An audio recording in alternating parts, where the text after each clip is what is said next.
ভাতের বীজ। খাদিজা খাতুন সোহাগ করে আম্মি নাম রাখেন। সচ্চা মুসলমানি তার আম্মি যান। খাদিজাকে রাখত আকলে তার বুকের জখমে, আর খোয়াব দেখতেন বেহেস্তের কোন ফেরিস্তা বুঝি তার মাইয়াকে বেগম বানিয়ে নিয়ে যাবেন। আব্বু হারা খাদিজা, পোড়া কপালি আম্মি, বাদ বেময় সে এখন ঘর বন্দি। ভোটার না হওয়া খাদিজা এখন সে কারখানার ঠিকা শ্রমিক। স্থিতিহীন, নিরাপত্তাহীন, অনিশ্চিত ভরা তার জীবন। কেবলই তাকে খাটতে হয় পেটের দানব তুষ্টির জন্য, গতরের আপ্রুর জন্য। এক মুঠো ভাতের তরে অন্ত ভরে আলো আঁধারি পথে ছুটতে ছুটতে ট্রেন ধরা, গোঁতকা খাওয়া ঠাসা ভিড়ে ঘন্টা খানেক সওয়ারি হওয়া ট্রেনে। শহরতলি স্টেশনে নামে খাদিজা, দ্রুত হাঁটে সে কারখানার পথে। তামার থালার মতো ঝলসানো সূর্যাঘাতে তপ্ত তনু তার, সাদা কামিজে বিচ্ছুরিত হওয়া তার রূপলি রেখা। তপন তাপে ঘামে ভিজে দফা রফা কামিজ কানা, কপালে গতরে স্বপ্নম সম তপ্ত বুঁদ জমা।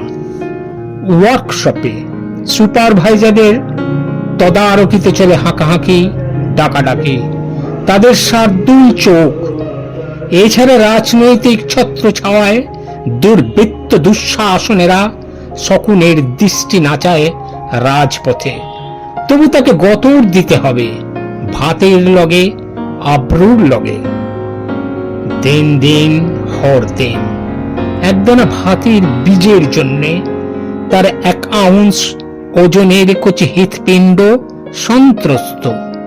এই সামালো পদক্ষেপে হাজারো খাদিজারা গাঁ গঞ্জ পেরিয়ে মহানগরীর পথে হাঁটে কারখানার কামে। রাতে গরম ভাতের থালায় ভরা বাষ্প যেন শ্রমের খুশবু ওঠে।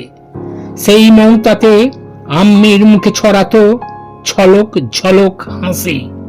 মনে হয় ফুলকুড়ি পাপড়ির ভরা চটক, ধীর গতিতে খুলে যাওয়া ক্ষণ মুহূর্ত। খসম হারা তার আম্মি আগে যখন সোনালি হলুদ ভরা খেতে ডুব দিয়ে মাটি আঁচড়ে কুড়িয়ে আনত ভাতের বীজ। খড়কুটো ভরে তপ্ত উনানে হতো ধান ভাপানো, ঢেউ খেলানো, খেলা করা পায়ে শুকনো হওয়া ধান। চালের বিনিময়ে বাবুদের কলে ভেঙে কুঁদে, কুলায় ফুদুক ফুদুক শব্দে কুঁড়া ওড়ানো হলে তবেই উঠত ভাতের বাষ্প।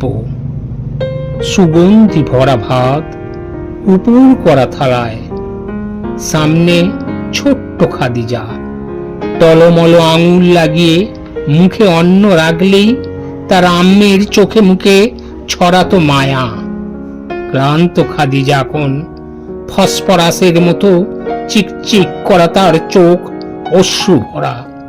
মায়াবী চোখে লক্ষ্য করে বৃদ্ধ আম্মির মুখে সাদা ভাত, জিহ্বায় করে ছলক ঝলক নৃত্য। ফোকলা দাঁতে বাজে চপক চপক গাল বাদ্য। সে বেজান ঠোঁটে তার খেদ মাখানো হাসি রাখে লেপ্টে। থালার তপ্ত ভাতের উত্তাপে খাদিজা সেক দেয় তার ফোস্কা ভরা হাতে।